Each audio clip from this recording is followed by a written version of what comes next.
Welcome all of you. Today we will have an overlook on global warming and greenhouse effect. Let's move to what is global warming. So it refers to continuous increase in the average temperature of the earth's climatic system. And since 1971, 90% of the warming or the increase in the temperature has occurred in the ocean. And since early 20th century, the global air and the sea surface temperature has increased about zero point 0.8 degrees Celsius, with about two-thirds of the increasing occurring since 1980.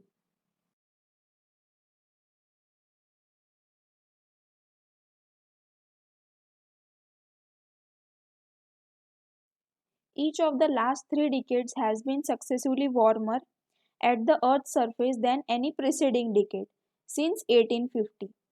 The main reason for the global warming are the greenhouse gases. The emissions of these greenhouse gases grew 2.2% per year between 2000 to 2010, which was higher as compared to 1.3% between the year 1970 and 2000. So there are many causes of global warming. First is carbon dioxide emission from burning of fossil fuels in power plants, then burning of gasoline from transportation, methane emission from animals, agriculture fields such as rice paddies, and from Arctic seabeds. Deforestation also lead to global warming. Then increase in the use of chemical fertilizers on croplands are some of the causes which lead to global warming. Let's see what are the effects of global warming. So first is rise in the sea levels worldwide.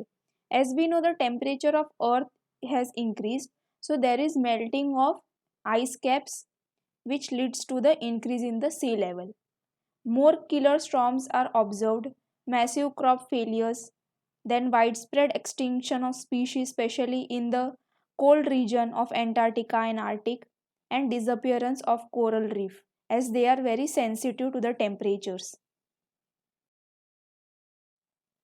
What we can do to prevent or to reduce this global warming?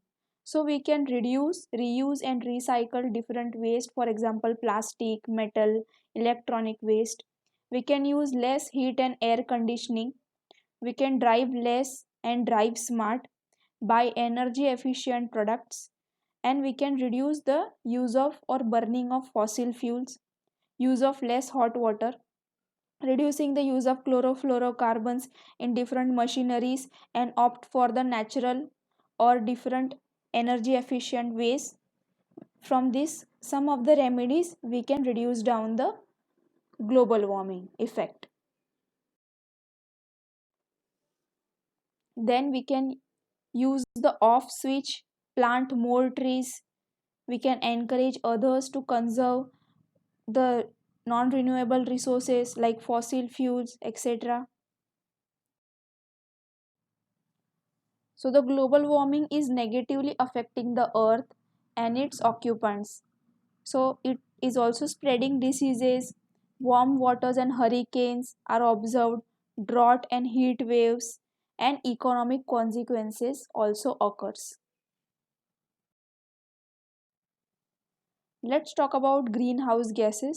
So greenhouse gases constitute water vapor, carbon dioxide, methane, nitrous oxide, and chlorofluorocarbons.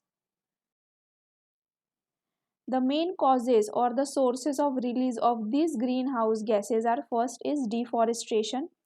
Cutting down of trees leads to increase in the concentration or amount of carbon dioxide in the atmosphere, which eventually leads to the greenhouse effect. Then burning of fossil fuel. The greenhouse gases also can be released into the atmosphere due to the burning of fossil fuel like petroleum products, oil, coal, and gas. Use of electrical appliances, then cement manufacturing industries also lead to the greenhouse effect.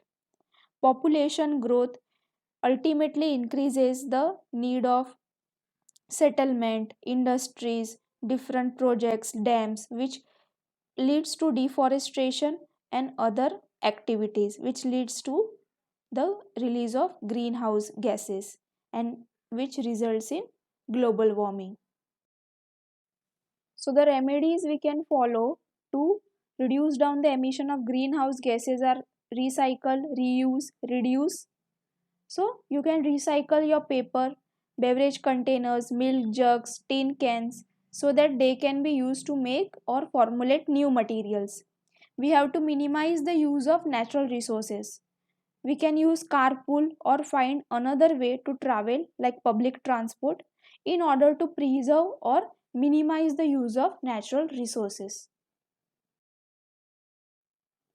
So this was a short overlook about global warming and the greenhouse gases. Thank you.